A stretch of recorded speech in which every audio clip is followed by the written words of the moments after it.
just on the school run and it's blowing a gale. So rainy. Autumn's always like two seasons. I always call it Libra autumn and Scorpio autumn. Scorpio autumn's well and truly here. Wet, rainy, windy, and everything dying off. Good morning. Remember, the 5th of November. It's bonfire night today in England. It's Scorpio season. It's chucking it down with rain and it's leaf falling day. So what that means is, to me, every year I seem to notice that on a particular day, usually around this time, early November, once Scorpio season has begun, the leaves all kind of jointly, collectively decide that it's time to make a carpet along the streets of all their beautiful leaves. And it's happened today and it's so exciting. There's always a lot of electricity in the air. It's always a bit windy. The wind seems to have changed direction, like something out of Mary Poppins. And then all of a sudden, everywhere you go, the trees are just releasing their leaves in a massive orchestral symphony of leaf droppingness. Anyway, I have got a huge, well, there's several ash trees in my garden, but one that we've called Big Tree, that we've really loved Big Tree. And Big Tree has just released all his leaves all over the garden, like he's just done a massive sigh and just let them go. So let me show you his big old bare trunken boughs is the word I'm looking for. Big old bare boughs. There is Big Tree in all his glory. And yesterday he was covered in very lime greeny yellow leaves. And today he's just got rid of them all. He's just shook everything off. Only we could do the same. I'm getting so rained on right now that I'm going to head inside. I'm going to have to do the following month's videos over several days because of light levels, weather. It means I can't get around as much, so I'll just capture what I can throughout the month. But I'm going to go inside and I'll show you all these leaves all over our grass on my way. So I was watching a programme the other day. Excuse all the building debris, we're still building site here. And I never knew that the little earthworms came up and pulled the leaves underground. I just thought they kind of decomposed down. But it turns out the earthworms have a massive role in this. I watched this footage of this little worm just dragging these leaves underground and then creating this wonderful food out of them, and then this kind of fungus system develops that can spread phenomenal amounts of miles to feed all the trees in the area. I think they said something like from Inverness to Paris, this system that's created. I don't understand it fully, but I need to look into it more because it just sounds amazing. My other friend was telling me recently how trees all look after one another, and if one is feeling weak in its roots, it can communicate that to its surrounding trees, and the other trees will send their roots out along to grab onto it and strengthen it. I just find trees inspiring and just mind-boggling. They seem to just have this spirit about them. And so today, on leaf dropping day, it's nice to get out there, see if you can catch a few as they're fluttering down on your head. Me and Bella had some fun this morning on the way to school, kicking them about, although they were a bit wet and sloppy. But it's nice to try and catch them as they're falling.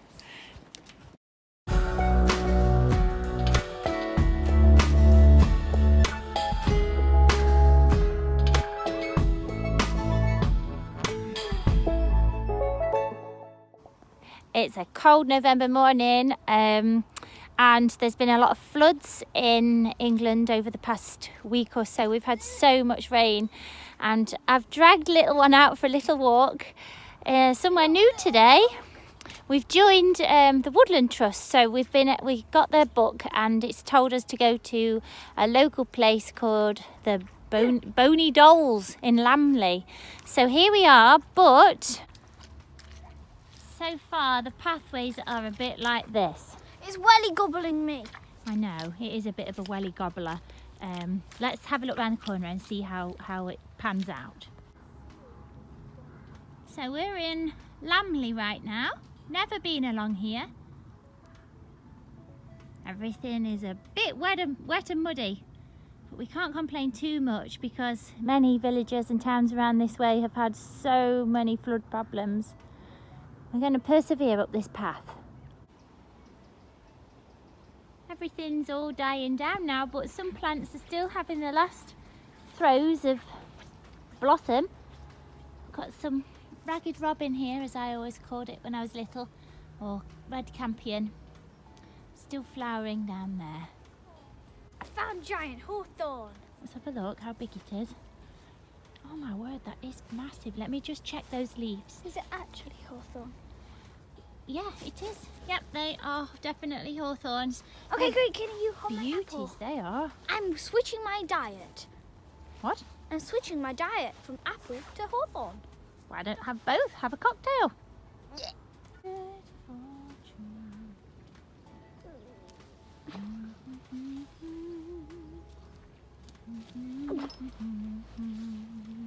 I'm just gathering a few more of these hawthorns. You can never have enough to last you through the year, and now's a good time to get them before they go a bit too far gone by. And these are just whoppers, so I'll be probably freezing some of these. I've seen a nice recipe for a hawthorn brandy, so I've already got my tincture on the go, and I keep meaning to make the fruit leathers, so we'll just see what happens with these. Come to a big patch of sloe trees, or the blackthorn tree, but there's barely any sloes left on it. I guess all the birds have been tucking in, getting them. They soon disappear. They're not around for long in our country anymore. Let's go this way. Really need to know what this stuff is. It's totally probably inedible, but I've seen this along the hedgerows everywhere this year, and it goes a real ruby red, and it looks like there's garlands hanging in the hedgerows as you drive along. It's absolutely beautiful, these kind of vines that drape down and decorate all the foliage. I've not seen them in these oranges and yellows yet. Everywhere else I've seen has been such ruby reds. I'm wondering if these would dry nicely. They would look really nice at Christmas in red over the fireplace or something. I need to find out what these are. If you know, can you let me know? Here we are, the bony dolls. Oh Bella, that's useful.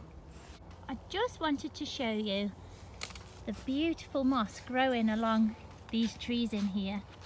Now usually the side that moss grows on is the north facing side, and the beautiful star-shaped patterns of the moss among the lichen there in this really old part of the woodland. Oh, you're a nuisance.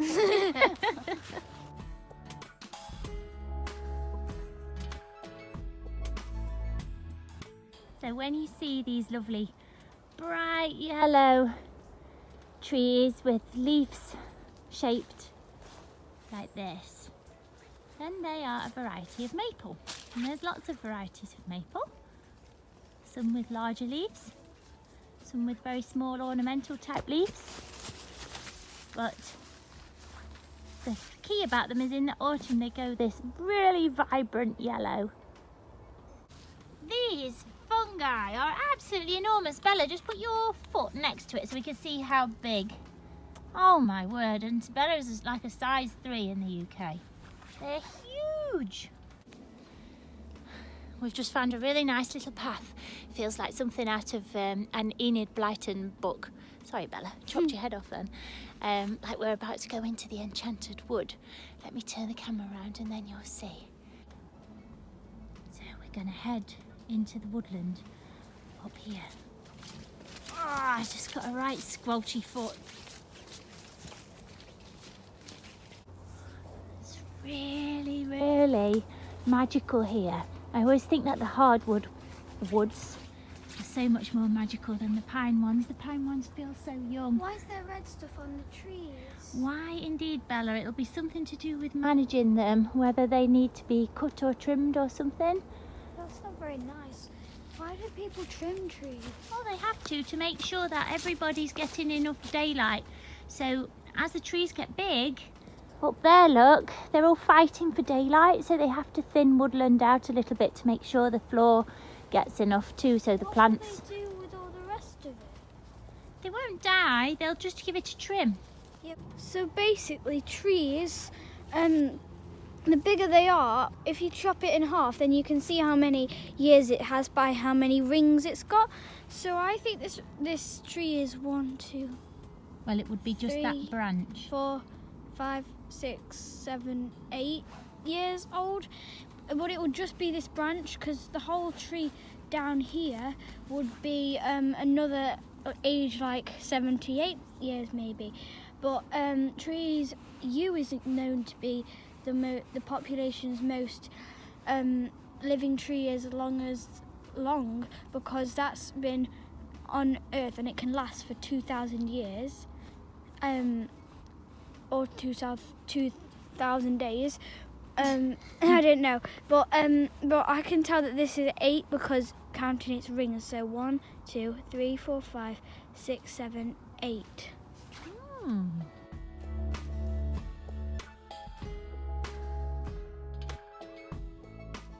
Well, we've just climbed a hill, and there's a lot of molehills up here, and the soil looks quite clayey actually, but you'll often find the molehills at the top of the hill when it's been very wet, because the mole has a lot of common sense and will climb to the higher ground rather than having all his tunnels buried. What have you found? Carving. Oh.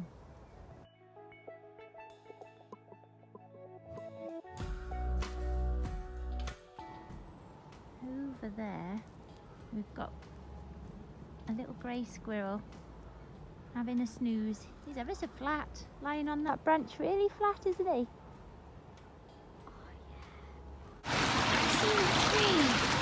Oh wow, yeah, let's have a look at that. Just found this lovely little babbling brook. And then look at this. Wow, that is just hollow, this tree. I'll have a look in a minute, Bella, 1 minute. So this tree will, although it looks like it's totally dead, it will just be so important to so many insects and birds and animals. It's really important to leave these kind of trees that become habitats and tiny little mini ecosystems for the mini beasts.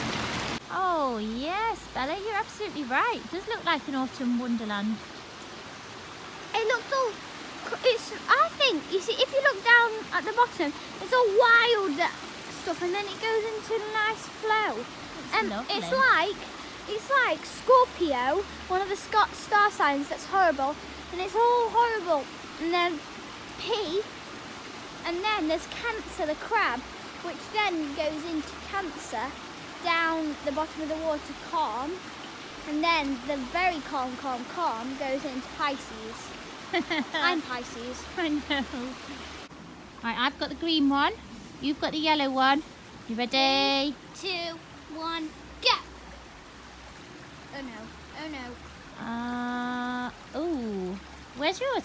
There's Mine's mine. stuck. Oh no, I'm winning again. Look, Bella, there Mine's it goes. going the other way!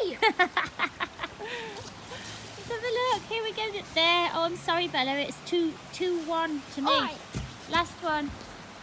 Listen to the log wins challenge. Okay. No qua te.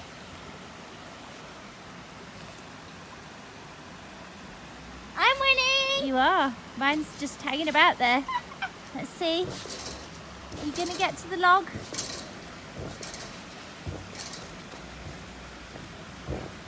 I think you've well and truly won there, Bella. Mine's still there. Yay! So this is the Lamley Dumbles. Yay! And it's lovely. If you're in Nottingham or Nottinghamshire, come to Lamley. Come and have a look around the Lamley Dumbles. It's beautiful.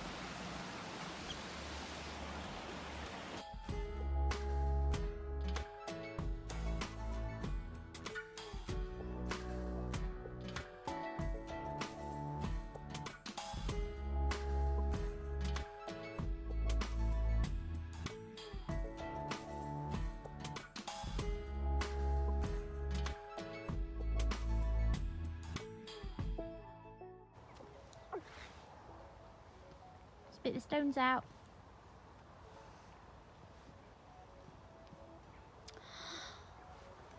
That got me on the nose. I've just found what I was telling you about earlier. You know, the ones that were orange and yellow? And here's the ruby red ones. It's like a garland. And they are not edible, children. No. They are not edible. They're children. not. The safety I advice repeat, from they are Bella is not double not edible. They are so poisonous. well, we don't actually know that for a fact, but there's a saying that we always say, and that is, if in doubt, Leave it out. out. If in doubt, leave it out.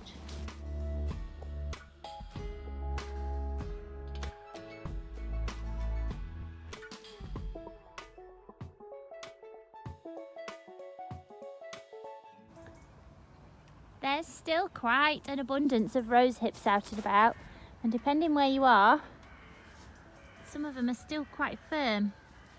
I've just made a glycerite for Bella with the rose hips. I don't like using the alcohol tinctures with her, so I don't need any because I'm well stocked up and got some in the freezer as well. But if you want some, you can still find them if you look in the right places. Head for the sheltered shady spots where they've not been in the sun as long. We're back in along the road now. Had a bit of a scary minute earlier in a field with lots of cow pats. I'm not too fond of walking in fields with cows, but thankfully we didn't see any. I'm just going to turn you around so you can see the local pub. So that's the Lamley, and I'm just coming over here to show you Lamley Villagers bush shelter decorated with the poppies for Remembrance Sunday, which is tomorrow. So November the 11th in the UK, we remember everybody affected by war, and we use the symbol of the poppy from the poppy fields. And most villagers are now making quite a big thing about how they decorate and remember. And this is Lamley's contribution, which is rather lovely. I've got a poppy halo. Poppy halo, yes. Yeah. The local residents have all been busy crocheting their poppies. So everybody's beautifully made one of these with love and care in every stitch. I've just found this sign which says that Lamley was recorded in the Domesday Book. So it's a really old settlement.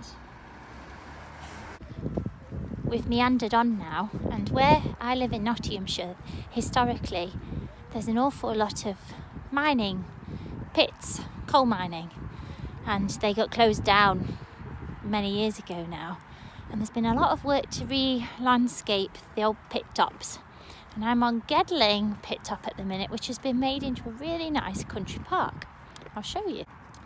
There's some livestock bin placed on the old pit top here that has been rewilded or in the process of being rewilded. Hello there! And right at the top of the old pit top, there's a solar farm. And there's a beautiful children's playground that Bella's just enjoying while I come to have a look at the cows. Hi! You've got a good life here, you have. It's nice here, isn't it?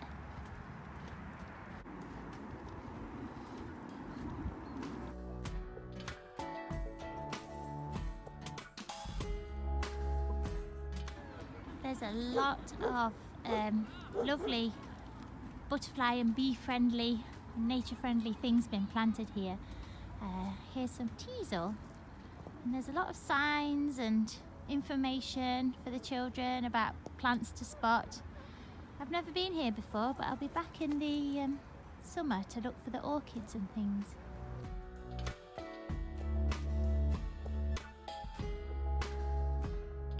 It's a freezing cold Monday morning, and I'm just here by my raspberry canes, and we've got different types of raspberries. We've got some summer raspberries, and then these are the autumn ones, and they're still coming. It's like mid-November and I'm still getting a few raspberries, and I'm really happy about that because I moved all my raspberry plants, and I moved them while they were in blossom this year.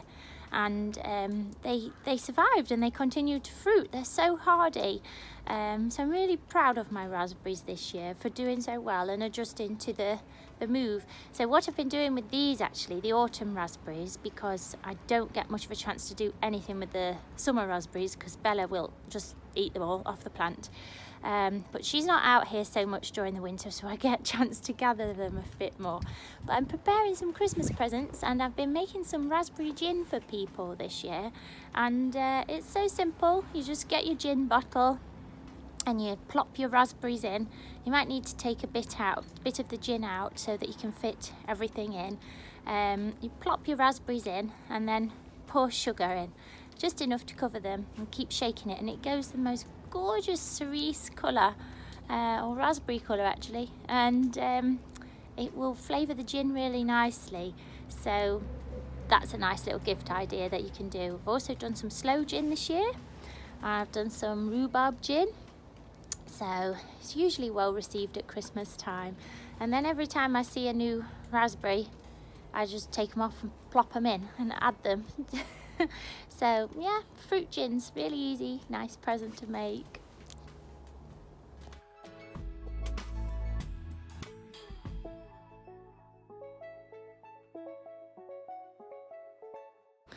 So really, to summarise then, for November, or for the first part anyway, of November, all the taller trees with the canopy over the fields have mostly lost their leaves now. They have in my garden anyway, and out and about they generally have. The lower trees, they still have a lot of colour in them. There's lots of oranges and yellows and golds.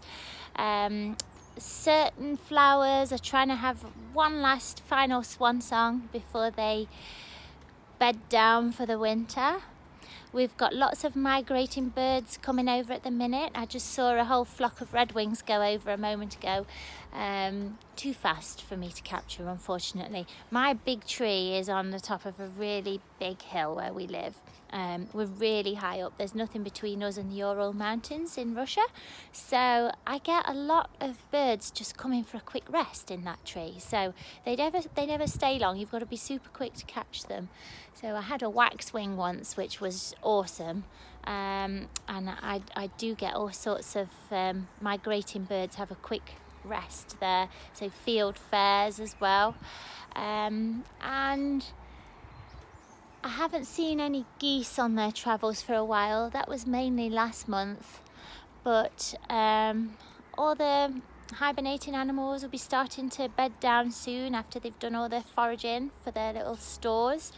The toadstools are still rampant everywhere.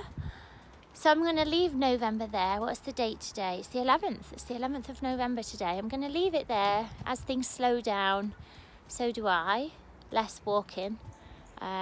More studying, I suppose, during the winter, and homemaking and making things cozy. And then I'll be out and about again in December. We'll see what's happening or what's not happening. And then it won't be long till we're waiting for the spring life to emerge. So although everything looks like it's shutting down, there's so much happening in the earth at the minute. All the trees and plants sending all their goodness down to their roots, and the fungal system in the floor is spreading rapidly, nourishing all the trees and shrubs. And I read the other day about them providing kind of a communication system for plants to communicate with one another, which I just thought, and trees, which was just mind-boggling, like they've got their own internet or something. And yeah, as humans, I think we need to reflect that. So as things start to quieten down and get a bit drowsy and sleepy and nest and sort their roots out, we too have to do that. And our roots are ourselves, nourish ourselves, eat lots of good, nourishing, hearty foods over the winter, get lots of sleep, and take care of our homes. It's a good time to make your home nice and cozy. Maybe decorate before the weather turns cold if you've got that in you. I certainly haven't. But you could go round and spring clean or autumn clean. And just maybe put a few candles about, whatever, some blankets. you know, do the old hygge style of homemaking and make winter a more comfortable, cozy place to be. So I'll see you again in December, and have a great month. Take care. Bye.